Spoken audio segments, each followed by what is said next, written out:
नमस्कार, मैं हूं नितिन कुमार और आप हमारे साथ में आज देख रहे हैं खास प्रोग्राम। और इस प्रोग्राम के तहत आज हम बात करेंगे मैनपुरी के बारे में। क्या लग रहा है कि इस बार मैनपुरी की जो हालात होने वाले हैं, किस तरीके से आप इसको देखते हैं? पहला सवाल आपसे यही होगा कि मैनपुरी क्या समाजवादी पार्टी इस बार बचा पाएगी?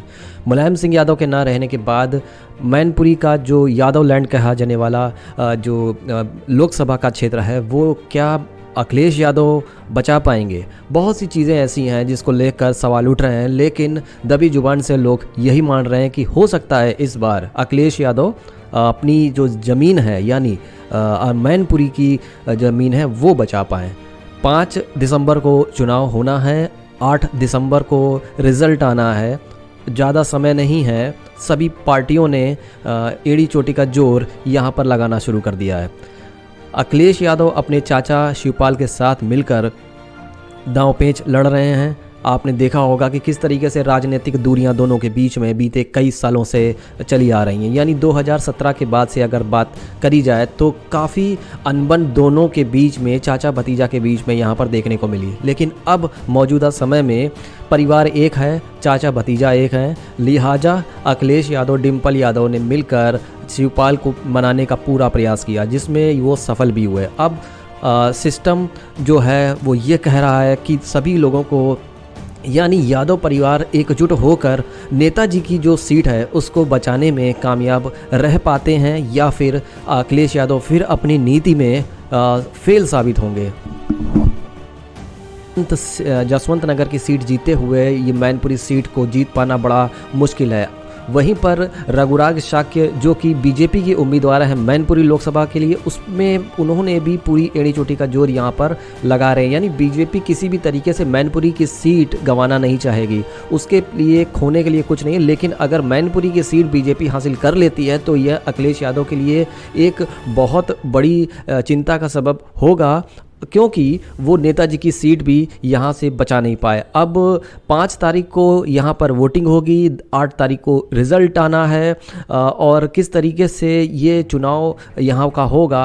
अखिलेश यादव यहाँ भी ये भी कह रहे हैं कि ये चुनाव जो है, पहले से भी उन्होंने बोल दिया है कि चुनाव सरकारी तंत्रों के बीच में यहाँ पे लड़ा जाएगा। अब कई ऐसे मुद्दों को लेकर ये सभाएं कर रहे हैं, जनसभाएं कर रहे हैं। नेताजी की बार बार ये बोल रहे हैं कि ये जो चुनाव है वो नेताजी को श्रद्धांजलि देने के लिए, यानी सहानुभूति का चुनाव समाजवादी पार्टी यहाँ पर लड़ रही है। और सहानुभूति के नाते ये जो सीट है वो निकालने की कोशिश समाजवादी यहाँ पर करेगी। अगर ऐसा नहीं हो पाता है तो फिर से अखिलेश यादव के नेतृत्व पर बहुत बड़ा सवाल यहाँ पर खड़ा होने वाला है। यहाँ पर 2 ही उम्मीदवार के तौर पर इसको आप समझिए कि दोनों के बीच में लड़ाई होगी, यानी सपा और बीजेपी के बीच में, और दोनों की बीच में कांटे की टक्कर दिखाई दे रही है।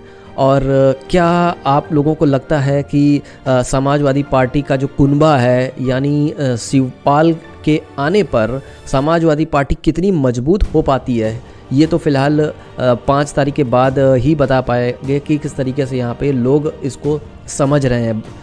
कई लोगों से हम लोगों ने पूछा कि चाचा और भतीजे को यहाँ पर एक होना चाहिए, तो बहुत लोगों का यही कहना था कि अब समय आ गया है कि समाजवादी पार्टी का जो कुनबा बिखरा हुआ था, अब उसको एक मंच पे आ जाना चाहिए। यानी चाचा को भी समाजवादी पार्टी अब ज्वाइन कर लेनी चाहिए। लेकिन अखिलेश यादव ने ये साफ कह दिया था कि हमारी जो बीच में जो अनबन थी वो राजनीतिक अनबन थी, अब ऐसा कुछ नहीं है। फिलहाल बहुत से संकेत मैनपुरी चुनाव में देखने को ऐसे मिल रहे हैं कि लग रहा है कि आने वाले चुनाव में चाचा भतीजा अब शायद एक हो पाएँ।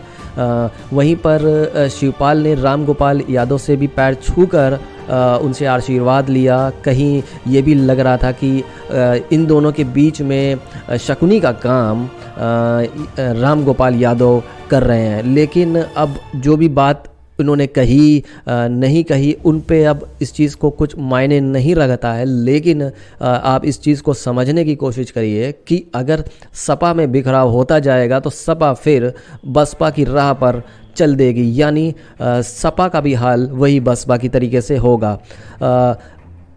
लोगों का भी यही कहना है कि सभी लोगों को एक साथ होना चाहिए और एक मजबूत विपक्ष के तौर पर 2024 और 2027 में इनको अपना बिगुल फूंकना चाहिए। आज के लिए इतना ही। नमस्कार।